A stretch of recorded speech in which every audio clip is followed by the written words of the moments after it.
Olá, meu amigo, meu irmão, eu sou o pastor Klaus Piragini, esse é o podcast Liderança da Igreja Evangélica Quírios e você é o nosso convidado a fazer uma jornada sobre liderança. Nós estamos já há 3 ou 4 anos fazendo podcast, né? Nem sei mais se são 3 ou 4, mas desde o começo está gravado aí no nosso canal, é só seguir o canal. Não esquece de deixar seu like, deixar só um comentário, dizer o que você achou do nosso podcast. Porque hoje o assunto é muito importante. Eu estou com um querido amigo aqui, o Fernando Romão, que vai estar ministrando para nós aqui sobre gestão. Seja muito bem-vindo, meu amigo. De novo, né, pastor? De novo. Poxa vida, que oportunidade. Bom estar de volta aqui. Fico muito feliz aí pelo convite. Obrigado novamente por poder fazer esse bate-papo. Na verdade, aqui vamos conversar um pouquinho. Sim. Vamos trocar um pouco de experiências aí sobre esse assunto que, na verdade, atinge todo mundo. Legal. Então, o Fernando, conta um pouquinho da sua carreira. Você trabalha hoje na Atlântico, você é o dono da empresa.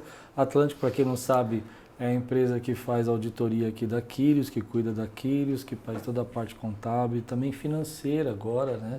Da Quírios, toda a gestão financeira feita pela Atlântico. Mas conta um pouquinho da tua história aí, como é que é a tua carreira, para a gente poder depois entrar no assunto já. Pois é, minha trajetória, pastor, assim, ela é uma trajetória, acho que talvez seja mais comum do que se imagina, porque é uma trajetória de empresa familiar. Sim. O fato de ser empresa familiar faz com que a gente se envolva no dia a dia muito cedo. Então eu comecei a trabalhar com 12 anos de idade. 12 anos? 12. Mas é lógico que eu coloco entre aspas esse trabalhar, porque assim, né, a gente estava envolvido ali. Então era... naquela época ainda não tinha todos os recursos digitais, então era nota fiscal, então era fazer boleto, era um pouquinho de cada coisa. E aí eu comecei a minha trajetória por aí. O que pra mim foi muito bom, foi muito legal, porque a partir do momento que a gente se envolve desde o início, assim, sim, a gente pega fundamentos, a gente consegue observar como é que é o comportamento das pessoas, a gente consegue saber como é que é o dia a dia, seja da parte processual, seja como é que é o dia a dia com o cliente, porque aí o fato de ser empresa familiar, a gente consegue se envolver rápido em várias áreas. Uhum. Então não estou necessariamente focado em uma área só. Então é um pouco do financeiro, é um pouco da operação, é um pouco da gestão com o cliente. Então isso me fez desenvolver precoce. Eu fui mais rápido do que normalmente aconteceria com uma pessoa normal ali. Justamente porque eu estava envolvido com diversas áreas. Então isso me ajudou. E logo com 15, 16 anos, eu já assumi já um papel de liderança. Então, naturalmente, assim, eu já estava liderando o time, eu já estava conversando mais efetivamente com o cliente, participando de reunião, de fechamento. Então eu acho que eu fui meio precoce nesse sentido aí, né? Então, sim, essa foi a minha trajetória até chegar num cargo de liderança de fato, porque nessa questão de transição para uma empresa familiar, ocorreu a transição de saída do meu pai, fundador da empresa, e aí o meu irmão mais velho assumiu por um período, mas teve a transição dele também, ele saiu do cargo de CEO, porque o CEO é meio moderno, né? Então não existia essa figura de CEO naquela época. Então ele saiu desse cargo de liderança e aí eu naturalmente estava lá. E no final das contas eu fui colocado ali porque, já que é da família, já que você já está aqui inserido, então naturalmente é você. Vai lá, boa sorte. E é isso. E aí a gente estamos aqui hoje. Sim. E vamos falar um pouquinho de transição. Você achou que a sua transição foi bem preparada? Ou como se prepara uma transição? Porque eu vejo assim, tanto igrejas quanto empresas, às vezes, quanto melhora a transição, melhora o desenvolvimento posterior dessa transição. Quanto pior a transição, há o risco até de se acabar, né? Para igrejas e empresas, né?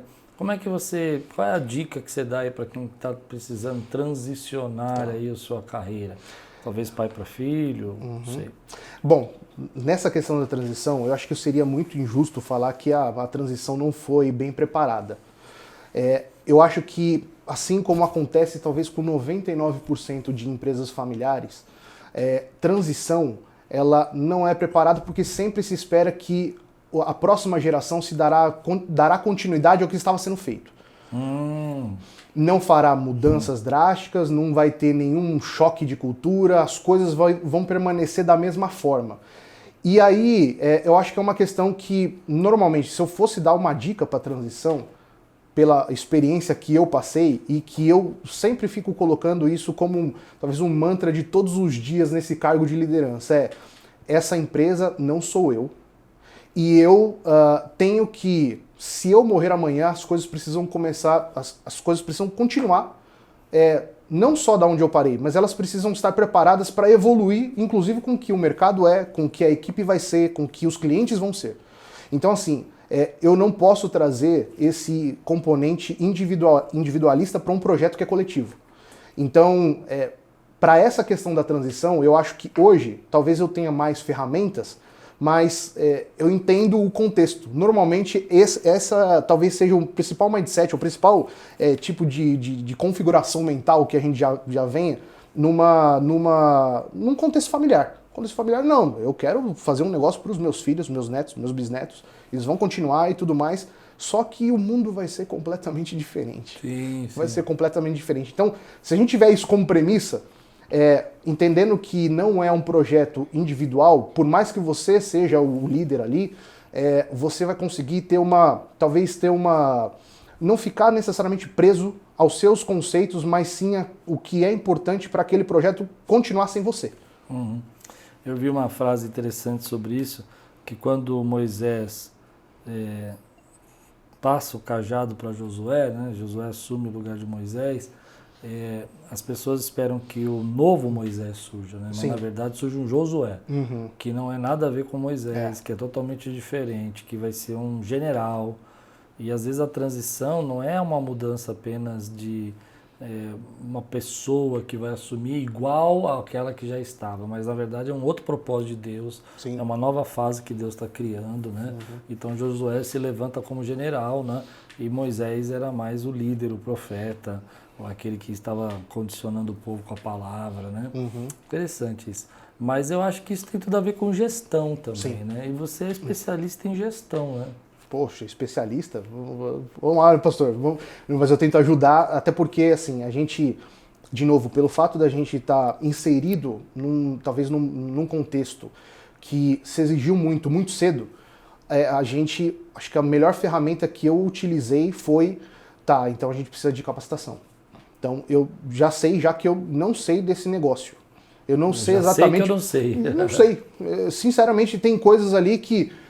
aberto à aprendizagem, não deixou uma escutativa, eu preciso ouvir os demais, até porque no meu contexto, foi um contexto onde a equipe, todos os meus liderados eram mais velhos do que eu, 100%.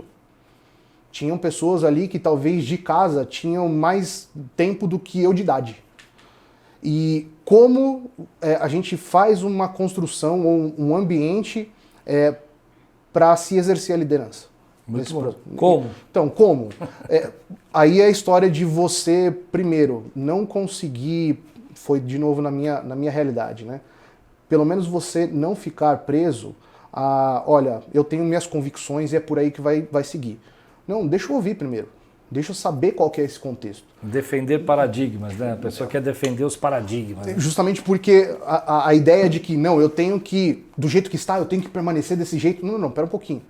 Porque talvez seja uma das questões até que a gente precisa se desprender um pouco, porque se houve vícios numa eventual gestão anterior, se você fala assim, não, vai continuar tudo igual, você vai trazer os vícios.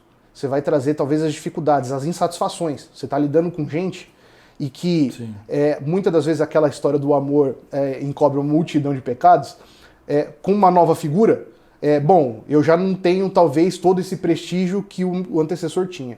Eu não tenho esse amor que você, de repente, por um vínculo de estar 20, 30 anos no mesmo lugar, não, mas ele é tão bacana, ele erra bastante na coisa, mas ele é tão bacana. Eu não tenho isso.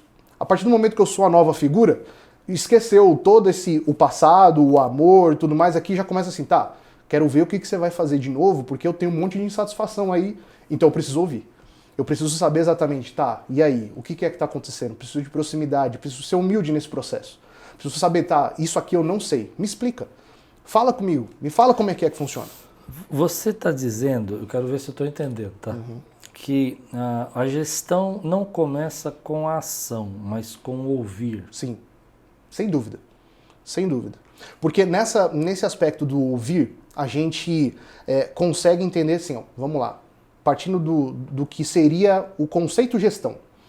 Conceito gestão, a gente vai falar, legal, melhores práticas ou melhores métodos que você pode organizar recursos para conquistar determinado objetivo. Certo.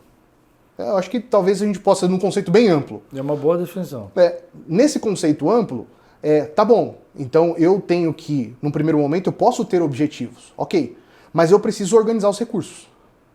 E ao organizar os recursos, eu tenho um contexto onde esses recursos estão dispostos. Sim. O contexto seria um contexto onde eu não sei exatamente onde é que eu estou pisando, não sei exatamente quais são os pontos de fraqueza, de oportunidades. A gente vai fazer aquela análise SWOT lá, todo aquele negócio de, tá bom, as minhas fraquezas, as oportunidades, tá, então eu preciso saber esse contexto. Sim. Ao saber esse contexto, eu consigo me organizar enquanto os recursos que eu tenho disponíveis ali. Sim. Nessa organização é que entra o aspecto, então tá bom, como é que eu vou organizar esses recursos? Eu preciso ouvir, preciso saber exatamente quem é que está se comunicando diretamente comigo, como é que está o dia a dia. Aí estou falando de equipe, porque a equipe vai ser talvez o caso mais difícil. É lógico que você tem recursos do ponto de vista de capital, tecnológico, mas isso aí a gente sabe que é a questão mais fácil. Lidar com o ser humano é sempre muito mais difícil. É sempre muito mais difícil. Então, a gente precisa estar atento para aonde que são os pontos para que você, aí sim, enquanto líder, tentando fazer essa gestão, consiga organizar esses recursos de modo que um não estapeie o outro, um não brigue com o outro, e na verdade assim, então tá bom, eu preciso então organizar todo mundo para conquistar um objetivo. Aí entra esse aspecto, pastor, que assim, a gente está ouvindo, a gente vai lapidando o nosso objetivo de acordo com o que a gente ouve. Sim. Não adianta a gente também colocar um objetivo que não tem nada a ver, primeiro com o contexto e com o que a gente está ouvindo. Qual que é o cenário? Nem com a possibilidade das pessoas fazerem. Mas eu penso que essa questão do ouvir precisa de algumas técnicas para ouvir, né? A gente às vezes não tem as técnicas, então a gente começa a ouvir, mas na verdade não está ouvindo. Você até usou um termo, né? Escutativa, né? Você tem alguma técnica que você usa? Você tem alguma coisa que você gosta, assim, que eu acho que funciona? A gente tem técnicas, tem maneiras que a gente consegue deixar, mas eu acho que é mais do ponto de vista de como estruturar isso. Não necessariamente do bom e velho sentar na cadeira e falar assim, tá bom, me fala. Me fala. E essa seria a primeira técnica. Então, assim, uma das coisas que talvez seja um valor inegociável aqui, que eu acabo tendo individualmente, primeiro eu preciso dar clareza para receber clareza. Então, assim, quando eu converso com alguém, eu preciso falar assim, tá, eu não estou fazendo meias palavras, politicagem, subliminar, não.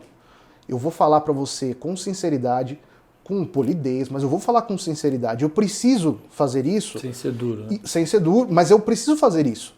Por quê? Porque eu quero que você também seja 100% franco com o que você está pensando.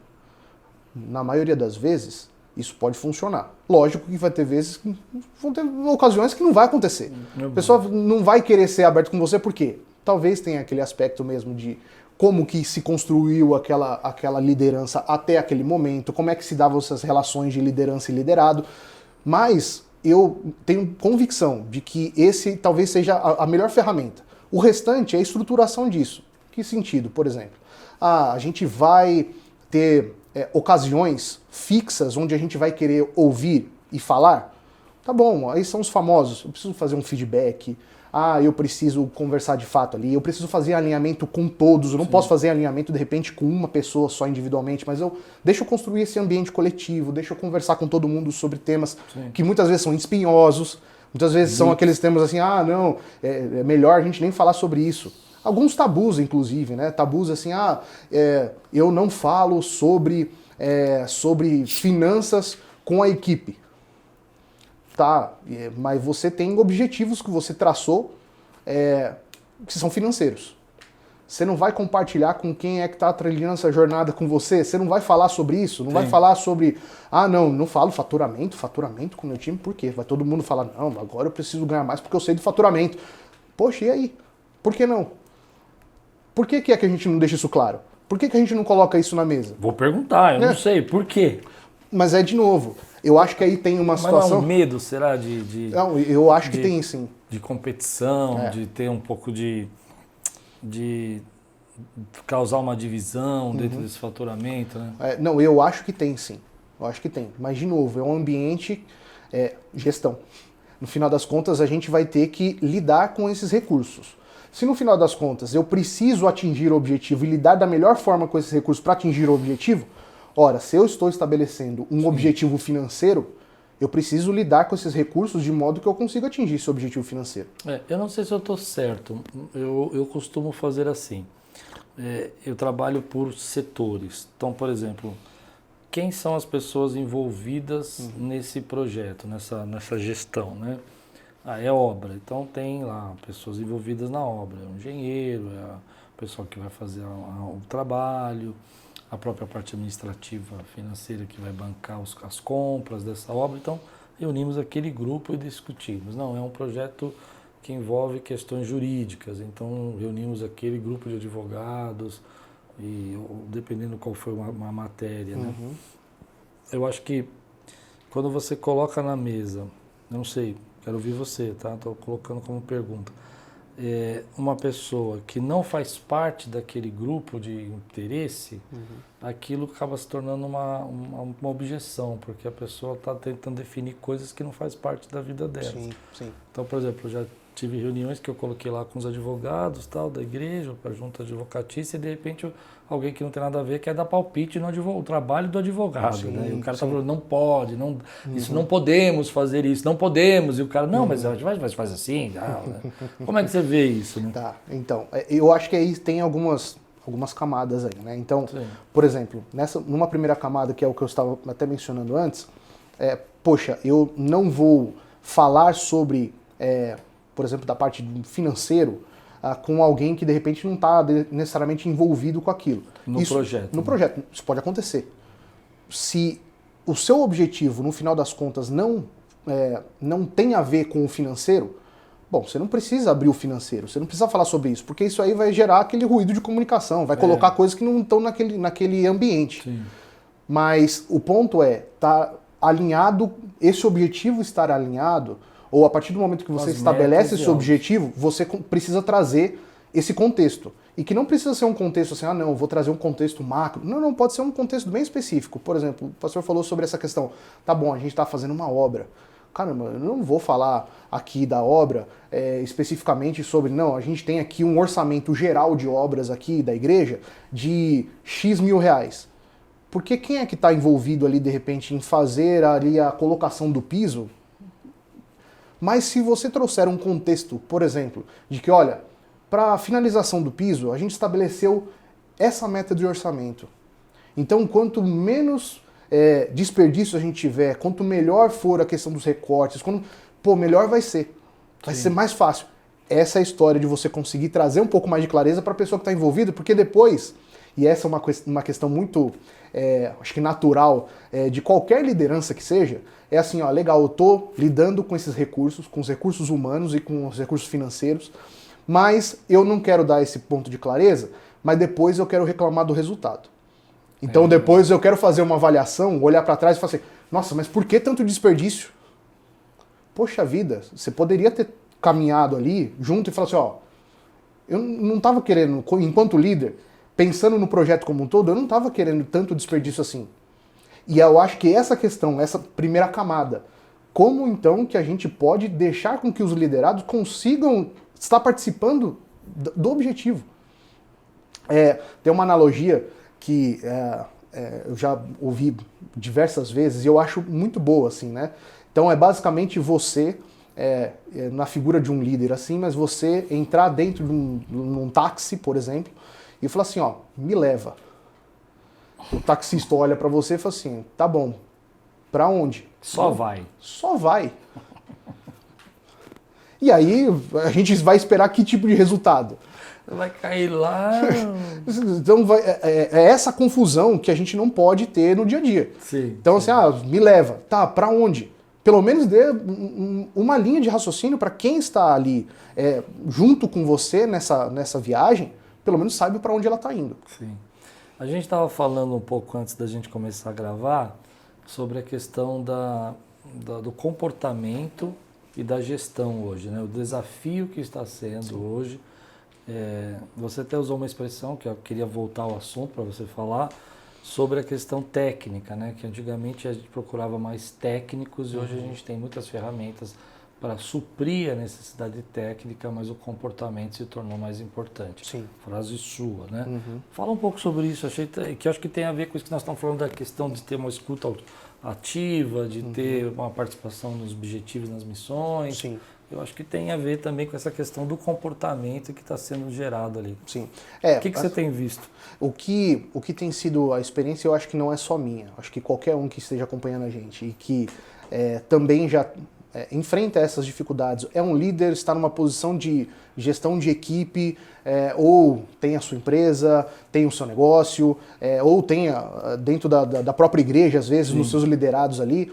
Eu acho que a gente tem percebido, com certa frequência, que talvez numa geração anterior, numa época anterior, a gente valorizava muito o aspecto técnico. O que seria o aspecto técnico? O aspecto técnico, a gente está falando de como fazer determinada tarefa. Então, assim, por exemplo, aqui a gente está fazendo uma gravação, estamos fazendo aqui um podcast. Tá, tem um aspecto técnico envolvido. Tem aqui, ó, eu sei como instalar a lapela, eu sei como ajustar a luz, eu sei como ligar a câmera e como começar a ter essa dinâmica de gravação. Legal, ótimo. Mas isso aqui a gente está falando de um skill, né? uma habilidade técnica. Isso vai acontecer para todas as outras áreas aí. Então você que está acompanhando a gente assim, você vai saber aí no teu contexto, tá, o que é o técnico da minha área? Às vezes no Ministério de Música tem lá o aspecto técnico do pianista. Então eu toco o teclado, toco o piano, então eu sei exatamente ali que tem um aspecto técnico. Sim. Legal. Isso vai acontecer para demais áreas de atividades, de empresas e tudo mais. Tá. Esse aspecto técnico, ele era extremamente valorizado. Não à toa que a gente valorizava o quê? O currículo. Era currículo. Então, o currículo passada, formação técnica, isso. Escola onde estudou, isso era o currículo. Exatamente. Isso aí te entregava, você que estava fazendo uma avaliação de repente para fazer com que aquela pessoa integrasse o seu time, te entregava o quê? Não, o aspecto técnico. Esse cara sabe. Oh, essa mulher sabe. Então, se sabe, opa, eu quero você que sabe mesmo. Ótimo. Aquilo era quase o fator de decisão, tanto é que a gente tem até hoje, talvez, tem aquelas escolas ou aquelas faculdades que, nossa, o fulano fez isso. Mas isso mudou, talvez aí de uma geração, da minha geração para cá, e eu não falo que isso foi uma mudança assim, não, mas eu acho que foi acontecendo essa mudança. Entendo. Talvez essa onda aí foi mudando. Porque aí a gente começa a valorizar outros aspectos, ou começou a entender que o aspecto técnico, pela quantidade de informações, aí eu acho que talvez seja uma teoria minha, tá, pastor? Mas assim, pela quantidade quantidade de informações que a gente tem disponível, a facilidade que a gente tem acesso à informação. Então assim, ao invés da gente de repente estar com muita dificuldade, não, aquele assunto só naquela faculdade, naquele curso específico que você tinha que fazer durante 5 anos é que você vai saber. Hoje, aquele conhecimento está disseminado. Talvez você tenha problemas de curadoria, de saber se aquilo é bom ou não é, mas a informação você tem acesso através da internet lá à biblioteca de Alexandria, você sabe. Então você consegue acessar aquela informação. O fato dessa informação estar hoje disseminada, estar de fácil acesso, fez com que as habilidades técnicas fossem disseminadas também. Então assim, eu sei fazer, ou eu consigo fazer, ou eu consigo aprender mais rápido. Então eu não preciso necessariamente saber agora, mas talvez me dá uma semana para ver se eu não aprendo. Eu não preciso, por exemplo, eu estou no Ministério de Música, eu estou lá de novo, vou tocar o piano. Talvez, numa geração anterior, eu falo assim, não, para tocar o piano aqui, precisa fazer conservatório. Hoje, não, hoje tem um aplicativo, e com o aplicativo, de repente, com 2 meses, ele está Porque com o aplicativo, com 2 meses, ele consegue treinar as habilidades ali, mas ele consegue já pegar e aplicar a música que a igreja canta. Então ele consegue aprender o técnico muito mais rápido. Logo, a gente não tem mais uma exigência dessa questão precisa ter o técnico. Agora, os comportamentos acabam assumindo esse papel de protagonismo. Então, assim, não basta só você, eu sei agora, ou consigo aprender rápido, mas eu quero aprender rápido ou não? Então, se eu sou uma pessoa que estou integrando um time aqui, eu posso até não saber, mas deixa que eu tenho vontade para poder aprender rápido. Aí entra o comportamento. Entra o comportamento. É o comportamento de ser ensinável. De ser ensinável, de querer evoluir, aí é o comportamento, o meu comprometimento no dia a dia, a forma como eu me comunico, a forma como eu tenho, de repente, de relacionamentos com outras pessoas, que talvez na geração anterior isso já existia, aquela história de rádio peão e tudo mais, isso sempre existiu. Mas hoje, quando a gente está falando para esse contexto aqui, essa história da rádio peão e tudo mais aqui acaba sendo fundamental para o desenrolar do restante. Então, assim, talvez a Rádio Peão assumiu um papel de protagonismo maior agora. Porque agora a gente tá falando, caramba, eu tô tentando fazer uma construção. O cara até aprendeu o técnico, ele sabe fazer. Mas esse cara aqui, nossa, como ele contamina negativamente o resto. Como é que ele faz assim? Porque aí isso assumiu um papel de protagonismo que talvez antes não tinha. Até num sentido... o cara era grosso, mas sabia fazer o serviço. Eu me lembro que quando eu comecei a trabalhar, eu tive um empório, né? Eu trabalhei no empório. E lá a gente vendia bacalhau. E lá tinha um homem lá, bem duro, assim. Era um cara que cuidava do bacalhau, né, gente? Então o cara era bem tranquilo. Ele lidava com a gente com sal grosso, né? Que é o sal do bacalhau lá, né? E eu me lembro que eu ficava incomodado com isso, e uma vez eu fui discutir isso na empresa e falaram, mas ele é o melhor, é o que melhor cuida, né? Melhor prepara as postas de bacalhau do mercado municipal. Por quê? Porque você falou, ele era um técnico, mas não tinha habilidade nenhuma com pessoas e o comportamento era muito ruim. Isso é interessante porque hoje as pessoas, elas, embora o que você falou eu acredito muito, mas eu acho que a mentalidade das pessoas ainda é mentalidade técnica, né? Eu vou me formar numa faculdade, eu vou estudar, eu vou fazer uma carreira e eu vou primeiro fazer os meus estudos, não que os estudos não sejam bons, né? Mas eu vou ter que me formar nisso primeiro, porque depois que eu tiver meu diploma, a empresa vai me contratar. E na cabeça dessa pessoa, ela não entende que, na verdade, ela pode ter um diploma, mas o comportamento ser ruim, e isso não é tão mais relevante quanto o comportamento da pessoa. Tem isso mesmo, mas assim, vamos fazer assim, talvez também por 2 linhas diferentes, né? Okay. Do aspecto do líder. Então, o aspecto do líder vai bem do que eu estava falando antes aqui. Então, tá bom. De fato, o priorizar agora talvez o comportamento, conseguir mapear um pouco melhor o comportamento que eu espero. Então, tá bom, para aquela determinada situação ali, eu espero que alguém haja com essas características ou com esse tipo de habilidade comportamental. Tá bom, tem que ser comunicativo e tudo mais. Mas até para liderança, assim, eu acho que aí vale também uma ressalva, né? Qual? Porque, assim, a liderança também gosta de utilizar bastante chavão, né? Gosta daquelas palavras prontas, bonitas, assim, não. A pessoa precisa ser comunicativa, organizada, precisa ser proativa, não pode ser reativa, não, ela precisa ter, assim, um senso de propósito. Eu acho que aí, menos, né? Porque aí eu acho que entra naquele aspecto assim, vamos parar de repente com as palavras prontas e começar a dar aquela história da clareza. Tá, o que eu quero não é ser uma pessoa comunicativa, eu preciso que ela converse sobre determinados assuntos com a área X e com a área Y.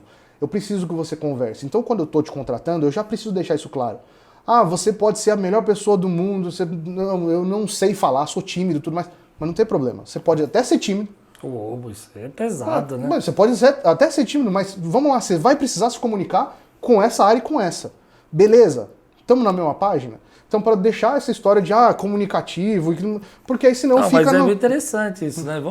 Vai mais fundo nisso. Porque às vezes a gente fica, eu sou proativo, mas você não quer que a pessoa se meta no seu serviço, né? E aí, às vezes, a própria liderança, ela coloca uma régua altíssima, que nem a própria liderança tem. Sim. Então aquela história de, não, eu quero ser comunicativo. Ah, legal, você quer alguém comunicativo no seu time? Quantas vezes você conversa com as pessoas? Não, eu não converso, não. Não, eu não converso com a pessoa, porque eu tenho muita coisa para fazer. Desculpa, eu tenho muita coisa para fazer. Sim. Aí então você espera que todos os seus liderados sejam comunicativos, mas você não é. Então vamos baixar essa régua. Vamos deixar as coisas um pouco mais fáceis de ser aprendidas ali nesse dia. Então, mas assim, essa é uma linha do líder, assim, né? Agora tem a questão do aspecto do liderado, o aspecto de quem faz parte desse time. Quem faz parte desse time, o pastor estava mencionando sobre o aspecto da formação. Ainda tem muita gente que busca a formação técnica. E tem mesmo. E que precisa, às vezes, né? E que precisa. Departamento de saúde, por exemplo, né? Tem os aspectos, acho que, das profissões que são regulamentadas, que precisam. Mas até as outras pessoas mesmo que procuram áreas que não são regulamentadas necessariamente, mas que elas vão atrás por quê? Porque ainda assim, no processo normal de aprendizagem, as instituições elas cumprem um bom papel de curadoria. Não é necessariamente que ela detém o conhecimento, como talvez fosse antigamente. Então é só naquele lugar que eu consigo. Mas hoje, ali você tem um conteúdo programático estruturado, você tem um professor que ali ele já passou por um determinado crivo, e você tem chancelas. Sim. Aquilo ali dá uma confiabilidade na informação. Você pode relevar algumas instituições que são melhores ou piores, tal, mas ainda assim, há ainda esse processo.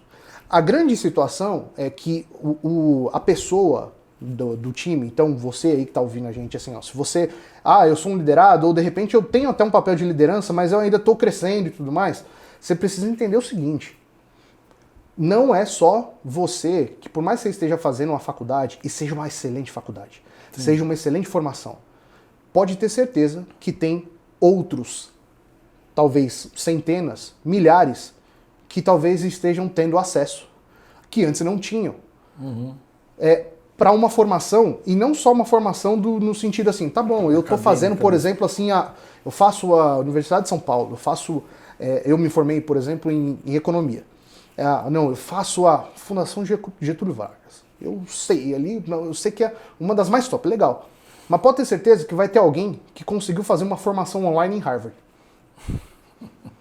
E esse aspecto dá um pouquinho de contexto para a gente, indivíduos aqui, de que o acesso à informação de fato chegou a tal modo que isso, por si só, não te garante. Você vai conseguir talvez ser selecionado, mas vê se você vai conseguir ficar 2 meses. Porque quem é que está te liderando vai conseguir ter essa noção de que esse conhecimento técnico aqui que você estava se baseando totalmente nele, se você não tiver o complemento aqui, não vai dar certo. Tá? Então essa é a limitação. Então de um lado tem a limitação do líder, que precisa enxergar um pouco melhor esse aspecto de como é que ele vai desenvolver essas habilidades comportamentais e essa priorização desses comportamentos, mas de outro lado tem um liderado que fala assim, menos com relação não, eu sou o único que sei. É basicamente assim, o exemplo que o pastor falou, né? Não, o cara ali, ele era grosso, mas ele era o único que sabia fazer a posta do bacalhau. Era ele mesmo. Mas, talvez, no contexto atual, talvez tenham outros 3 ou 4 que conseguiram pegar a técnica dele. Eu gosto muito de churrasco. Quantos canais do YouTube que ensinam todo o passo a passo de churrasco? E aí eu falo pra você, todo mundo, você deve ter um amigo, e aí eu acho que os meus amigos podem até falar assim, vixe, ó, o Fernando falando, e eu acho que é ele mesmo. Porque eu acho que assim, tem a técnica toda. Não, agora eu sei que eu tenho que selar a carne de um lado e de outro. Não, porque o ponto e faz assim, o ponto é o ao ponto, e bem passado, e mal passado. Técnicas que antes estavam restritas para 2 churrasqueiros, só o Marcos Bassi sabia, só o cara do Templo da Carne sabia. Hoje está disseminado para todo mundo. Hoje todo mundo sabe. Hoje todo mundo é E se não sabe, vai lá pro YouTube, assiste 3 tutorial lá. Não vai ser não vai ser um Bassi da vida, mas ele vai conseguir enganar bem. Assim. Exato. Ele vai saber, caramba, olha, esse churrasco é bom, hein? Eu tenho uma experiência, você está pensando, eu tô lembrando de uma história engraçada. Teve uns dias atrás, faz uns anos já. Meu portão eletrônico de casa quebrou, assim, o controle desconfigurou. E a gente fica desesperado, né? Porque não quer sair, tá com pressa e tal. E aí entra no YouTube lá, vê o tutorial, vai lá e configura o portão, tá tudo certo, vambora. Funcionou. E antigamente você tinha que ligar para um cara para fazer o socorro, para ele vir configurar o portão, né? E aí o cara vai e fala assim, não, hoje eu tô com muito serviço hoje. E aí Tô com cobrava muito serviço. uma visita, né? Vai cobrar a primeira visita, Aham. aí vai falar que tem que trocar o motor. É interessante isso. Agora, você acha que esse comportamento que as pessoas precisam se atentar para eles, né? Isso também não é difícil, porque a gente está numa sociedade muito narcisista. Então o camarada olha e fala assim, você tem que me amar como eu sou incrível, maravilhoso, fantástico, eu não tenho erros, eu não falho, eu sou tremendo, eu sou comunicativo. Eu lembro quando eu fazia entrevista, o cara que chegava na entrevista e falava, eu sou proativo, eu não contratava. Eu tinha alguns princípios. Eu fazia 3 perguntas da entrevista que não tinha nada a ver. Fiz muita entrevista, né? E eu fazia 3 entrevistas. A primeira entrevista é o seguinte: o cara tinha a minha idade não, mas a sua idade, e falava assim: o que você quer ser quando crescer? Era a minha pergunta. Se o cara respondesse jogador de futebol, astronauta, ou qualquer outro, cara, isso aí não dá, né?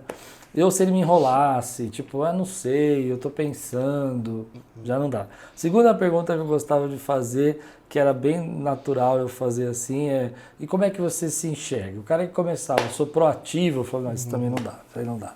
Porque geralmente a gente vai fazer esse padrão que você falou, né? Que é o padrãozinho da nossa mente, comunicativo, Agora tem uma trend aí no Instagram que é assim, avalie corretamente. Aí todo mundo tá dando 10 para criativo. Você já viu essa trend? Todo mundo tá dando 10 para criativo. Eu falei, meu Deus do céu, a gente é muito, né? Tá 10 criatividade. Então assim, existe uma dificuldade de hoje da gente entender essa questão comportamental e a importância disso, né? E eu acho que hoje, por exemplo, eu costumo dizer uma frase que eu acho que é do Maxwell, que ele fala assim, entre uma pessoa capaz e uma pessoa de bom relacionamento, e você tiver que escolher entre as duas, você vai escolher a pessoa de bom relacionamento, né? Como é que você vê, como é que a pessoa tem que entender essa mudança comportamental? Isso aí, de fato, assim, não vou falar, pastor, que essa talvez não seja a pergunta de $1 bilhão. Acho que ela... Porque assim, o principal desafio é a gente conseguir, seja enquanto líder, seja enquanto liderado, a gente conseguir entender qual é a melhor forma que, primeiro, eu posso contribuir, eu enquanto liderado posso contribuir. Isso requer um desprendimento que, de fato, é escassez, é incomum. Incomum. Porque geralmente a pessoa fala, não, é você que não me entende, é você que não... Exato, porque a gente tem uma característica, assim, acho que é fundamental, não sei se latina, se mais brasileira, se do ser humano no geral, mas tem uma característica de terceirizar todas as coisas, né? Então, assim, não, se eu não dei certo não é por conta minha. Eu posso até ter um pouquinho de responsabilidade, mas aí a culpa, na verdade, é de tudo que aconteceu. Então, assim, a culpa é do equipamento, a culpa é da internet, a culpa é do mercado, a culpa é do meu patrão, a culpa é do meu líder, a culpa é de todo mundo. Eu acho que eu tenho uma participação sim, 5% eu acho que é minha. E aí eu acho que tem essa dificuldade. Então, assim, é um desafio mesmo, e aí o máximo que eu posso falar é você enquanto liderado, você enquanto indivíduo mesmo, porque você pode ser o líder também nessa posição, é assim, você entender que você faz parte de um organismo vivo no ambiente onde você está, e ao fazer parte desse organismo vivo, dinâmico, você contribui sempre para o bem ou para o mal. Não tem jeito. Então, se as coisas estão dando errado e você está ali inserido, você é um organismo vivo inserido nesse organismo. E se está dando errado, a culpa também é sua. A responsabilidade também é sua. Para a gente não colocar essas coisas, não, o contexto todo é mais caótico, mas eu fiz todo o meu papel. Não, você não fez o seu papel por completo, e aí é que a gente volta para a questão do comportamento. Você não fez o seu papel por completo. Sim. Porque as coisas deram errado. Sim. E eu imagino isso, a pergunta do pastor, na verdade, eu tenho para fazer a pergunta ao contrário. Imagino isso no ambiente de igreja. Porque nessas alturas é sempre também pensando nesse tipo de situação. Não, mas a minha igreja não me entende, a minha igreja não gosta, eu não gosto dela. caramba, como assim você não gosta dela? Você é a igreja. E essa sempre foi uma analogia que eu sempre ouvi também, o fato de ser de um lar cristão e meu pai pastor. São algumas analogias que eu já fui vendo em toda a minha vida cristã, minha caminhada cristã também, e que assim, um determinado pastor um dia recebeu uma ovelha que vinha de outra igreja, e aí falou assim, ô, meu irmão, tô recebendo você aqui hoje e tal. Pastor, que bom, a igreja aqui é uma bênção, porque na outra igreja eu tinha esse problema, esse outro problema. Aí o pastor, poxa, meu irmão, seja bem-vindo. Aqui nós temos esse problema, esse outro problema, esse outro problema. Esse contexto, a gente precisa entender. Se eu tô indo para um lugar, cuidado, eu posso estar estragando aquele lugar. Porque está dando tudo certo lá. História do gramado do vizinho é mais verde. Se eu tô indo para aquele lugar lá e eu vou mudar aquele ambiente que é vivo, é dinâmico, eu estou, como um ser vivo e dinâmico também, estou influenciando diretamente aquele ambiente. Sim. Então se a gente, enquanto líder, enquanto liderado, não entender essa postura a priori, eu acho que aí a gente... Aí o desafio, de fato, é como fazer o ser humano entender isso. Eu acho que é uma questão também de autoanálise também, né? Você começa a ouvir uma reclamação recorrente, uma demissão recorrente. Sim. Relacionamentos com mesmos problemas de forma recorrente. Uhum. E ainda você continua dizendo que o problema muda de igreja recorrente, que as pessoas te perseguem, que você é incrível e que todo mundo não te valoriza. Acho que aí precisa analisar o que está acontecendo. Claro, né? e tem uma sequência nisso, né? Então, assim, isso é partindo assim, do indivíduo, seja ele líder ou liderado. Estou partindo do indivíduo. Agora, se a gente vai para o contexto do coletivo aqui, é lógico, a gente estava conversando também um pouco antes, né? Sobre a questão da cultura. Como é que todas aquelas pessoas ali, então eu, enquanto indivíduo, estou olhando de fora um contexto ali que parece maravilhoso. E de fato, não significa que o contexto lá não seja maravilhoso. Quando eu vejo ali todas as coisas ali, o que é que torna aquele contexto maravilhoso? Lógico, os indivíduos ali, mas os indivíduos entendendo que eles estão construindo algo em conjunto. Então, eles estão criando um ambiente, uma cultura, comportamentos esperados, comportamentos desejados, valores entre eles ali, que eles conseguem de fato se unir de tal forma, se juntar de tal forma, e essa é a missão do líder, eu não posso atrapalhar esse desenvolvimento, eu tenho que estimular esse desenvolvimento. Sim. Eu tenho que pensar exatamente quais são os valores que estão unindo todas as pessoas que estão trabalhando aqui. Quais são esses valores? O que é que você acredita? Que comportamento que eu enquanto líder, espero? Eu vou comunicar para vocês. Mas vocês, e aí, no dia a dia? Quais são os valores que norteiam as suas decisões? Vamos tentar achar pessoas mais parecidas o possível com relação a isso. Porque a gente vai conseguir, nessa união desses valores de comportamentos, a gente vai conseguir construir um ambiente melhor para todo mundo. Então, aí entra um aspecto de gestão, gestão na prática mesmo de, eu preciso me comunicar, escuta ativa, preciso entender quais são esses valores. Como é que as pessoas estão pensando no dia a dia? Quando elas têm ali uma bifurcação ali para tomar uma decisão, para um lado para o outro. O que é que direciona para um lado para o outro? Eu entendendo isso, eu consigo então, aí sim, aspectos e ferramentas de liderança. Então eu consigo, nessa ferramenta de gestão, por exemplo, consigo mapear exatamente quais são esses valores, consigo comunicar esses valores para toda a organização que eu estou inserido ali, e eu consigo estimular com que esses comportamentos surjam quando for um momento de dúvida, quando for um momento complicado, quando for aquela dividida. E aí, agora a casa está caindo, porque na verdade é aí que a gente verifica as coisas. Sim. Quando está tudo bonitinho, a gente não tem esses desafios, ou tem menos esses desafios. O desafio acontece quando está tudo complicado. E aí, qual é a decisão? Então, eu, enquanto líder, aí sim, tenho que fazer um papel ativo nesse sentido. Criar esse ambiente, essa junção de diversos valores que talvez sejam diferentes, mas muitos deles, sim, se juntam. Palavrinha da moda, né? Aquelas coisas, sinergia. Mas, de fato, é isso que acaba acontecendo. Como é que eu consigo juntar, então, todos esses valores e criar esse ambiente que seja saudável ou melhor para todo mundo na conquista do objetivo? Essa é a história. Sim. Eu estava falando de cultura, né? Eu acho que um dos grandes trabalhos da liderança é criar essa cultura e proteger essa cultura, né? Sim. Porque chega um momento na nossa liderança, quanto mais as coisas crescem, que é muito mais difícil você começar de novo, depois que uma cultura destruiu todo o ambiente, do que você dar manutenção para que essa cultura não se deteriore, né? Como é que você vê isso no seu trabalho crescendo, pessoas novas chegando? Quais são as ideias que você tem com relação a como manter uma cultura organizacional positiva mesmo? Isso aí é desafio constante. E nesse desafio constante, de novo, sempre parte do meu individual primeiro. Então, assim, eu sei que esse ambiente, então, está mudando. Está crescendo, tem novas pessoas, tem novos desafios. Sim. Nesses novos desafios, Total, né? cabe a mim saber o que é que eu tenho que adquirir de novas habilidades.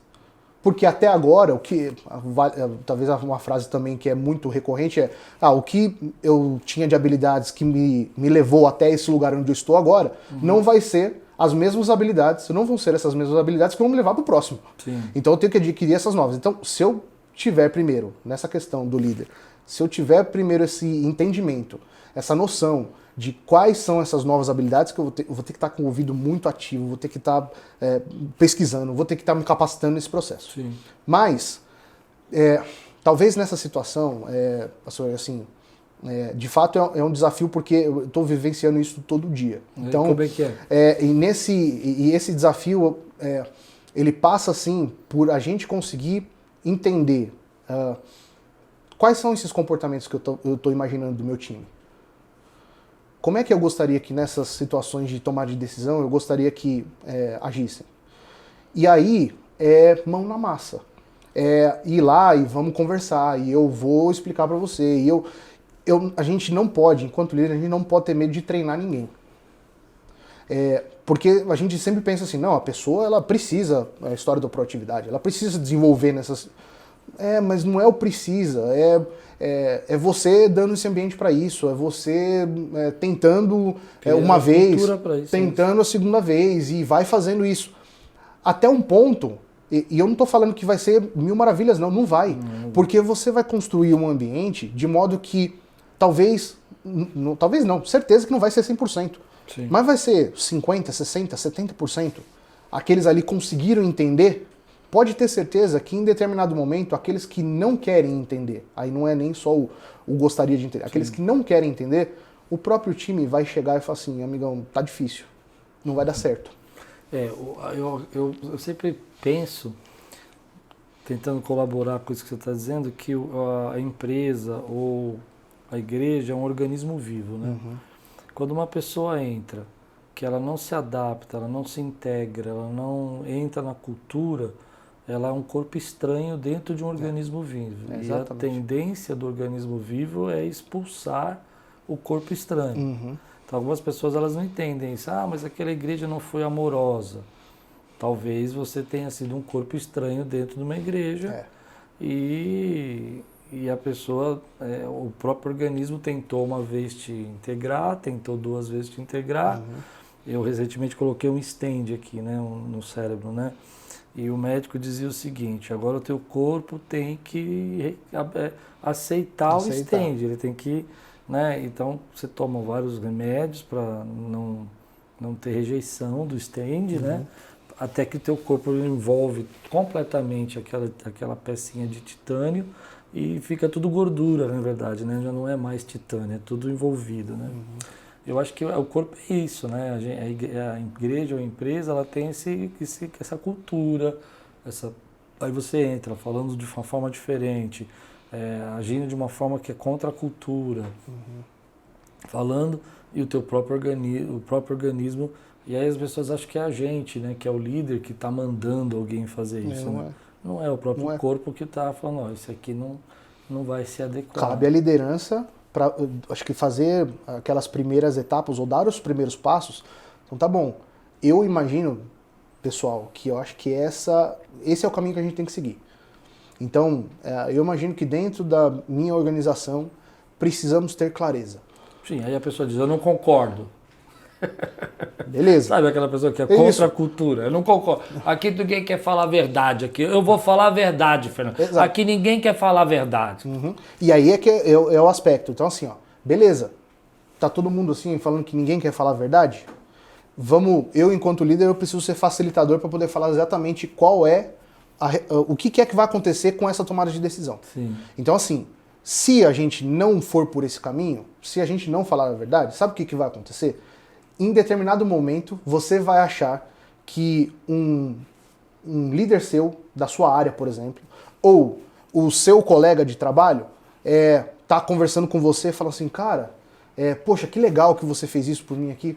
Ele vai estar falando a verdade ou não vai? Você vai começar a desconfiar da sua sombra. Ao desconfiar da sua sombra, você vai começar a entregar somente para você. Quando você entrega para você, você talvez não consiga entregar nem para o cliente mais. Quando você não entrega para o cliente não vai perceber valor naquela entrega, ele vai começar a reclamar. Quando ele reclamar, ele vai reclamar falando que foi você que entregou para ele. O que é que vai acabar acontecendo? Você vai sair daqui. Sim. Então, assim, e isso só para uma analogia assim, qualquer aqui, né? Mas no final das contas de fato, eu, enquanto líder, é minha responsabilidade falar. Não somente por qual caminho seguir. Eu falo assim, ó, eu acho que a gente tem algumas balizas que a gente tem que tomar cuidado. Sim. Então, numa analogia de, tô subindo uma montanha, tem uma estrada sinuosa, a cultura vai ser o guarda-reio. Vai ser ali, não, pera um pouquinho, ó, vai ser por esse caminho aqui e tal, tem a estrada ali. Mas esse guarda-reio aqui significa que a gente não vai bater nunca? Não vai bater. Vai ter contexto ali que vai ser mais íngreme, vai ser mais complicado a estrada? Vai. Sempre. Mas cabe ao líder falar assim, ó, agora, gente, aqui a gente vai estar numa curva fechada. Aqui a gente vai estar com uma dificuldade. Aqui a gente vai ter problema. Sim. Vamos lá? Ó, o que é que eu imagino que nesse cenário a gente pode contribuir em conjunto? Ó, eu posso contribuir com a minha habilidade técnica, você pode contribuir com o seu comportamento. Pô, você sim, aí sim você é comunicativo. Conversa lá com o cliente porque você é bom. Sim. Você é bom nisso. Ressaltando aquilo que cada um consegue contribuir. Essa, para mim, pastor, é a única maneira de conseguir trazer as pessoas para perto. Quem não estiver perto, naturalmente o time vai falar, caramba, por que esse cara... A gente tá passando um perrengue aqui. Tá uma dificuldade. Estamos na curva sinuosa, fechada. Tá uma neblina. E aí, o cara simplesmente saiu daqui, não deu... A gente aqui trabalhando até mais tarde, tendo que entregar um monte de coisa... E o cara tá na praia, não tá nem aí. É essa construção de cultura que a gente vai conseguir fazer num ambiente de time, né? É bem desafiador, né? Eu acho que é o Craig Groeschel que ele fala que o maior trabalho de um líder é manter a cultura positiva reafirmada e a cultura negativa fora, né? Antes dela se firmar. Muito bem. Meu amigo, voou o nosso horário. Voou, poxa vida. Eu gosto de terminar o podcast deixando você fazer as suas considerações finais, assim, do que você sente, o que você gosta, o que você gostaria de dizer para nós. Agora é com você. Não, vamos lá. É assim, eu sei, para todos que estão acompanhando a gente, eu sei por experiência, na prática, vivendo isso hoje, assim, hoje mesmo, tá? Que o papel de liderança, de construção de cultura, de conseguir manejar bem esses recursos, fazer uma gestão, é extremamente desafiador e a gente vai errar muitas vezes. Verdade. E eu tenho essa consciência porque, assim, parece que quando a gente está conversando num ambiente como esse, fica num tom professoral, às vezes, de falar assim, não, olha, segue por esse caminho. Erro, né? Não. Eu errei ontem, eu estou errando hoje, e a gente vai ter diversas situações que a gente vai precisar manejar bem esses recursos. Sim. Vai ter que repensar a estratégia. Mas, pastor, eu acho que talvez seja a coisa mais importante. Uma característica de um líder aqui, sim, tá? No meu modo de entender, pelo menos no contexto que eu tenho. Essa questão da humildade de conseguir se colocar no lugar certo e falar assim, não, se eu não sei, não tem problema nenhum de falar que eu não sei. Eu vou atrás. Se eu sei, eu ensino outro. Eu vou atrás para ensinar outro. Porque se eu sei, eu posso ajudar outro a saber também o que eu sei. E para fazer com que todo mundo consiga ir para um determinado objetivo. Então, eu só vou conseguir conhecer esse objetivo se eu estiver ouvindo, se eu estiver aprendendo, se eu estiver entendendo qual é o contexto que eu tô. Então, assim, seja humilde o suficiente como líder para você conseguir servir naquele contexto que você está. Muito bom. Meu amigo querido, Fernando, obrigado por você estar aqui, obrigado por você participar conosco de novo do podcast, atravessou a Macedônia e veio para cá, né? É um privilégio ter você aqui, que Deus abençoe demais. Amém. E quem quiser entrar em contato com você, se conectar, o que faz? Então eu tenho o meu Instagram, que no final das contas é mais para um contato direto, então é o @Fernando Romão, tudo junto. Tem a rede social da empresa, é o Atlântico. O Atlântico é uma empresa de mais de 50 anos de fundação, recém-completados. A gente atua nessas áreas de consultoria contábil, fiscal, tributária, financeira. Então a gente tem uma expertise, atende o Brasil todo, diversas pessoas jurídicas a gente já atendeu. Então a gente está à disposição para isso. Então se você tiver uma necessidade também nessa área aqui, a gente está à disposição. Então pode entrar no Instagram também, atlântico.digital. Pode entrar lá e no site também, atlântico.digital. Estou à disposição. Pastor, foi um prazer estar aqui de novo. Deus abençoe sua vida. Obrigado, querido. Obrigado. Pessoal, não esquece de compartilhar, não esquece de você enviar para alguém que está precisando ouvir tudo que nós falamos. Falamos aqui sobre transição, gestão, cultura. São importantes hoje, comportamento, tão importantes para nós. Que Deus abençoe sua vida, que você tenha uma semana aí de graça e paz. E tudo quanto fizer, prosperará.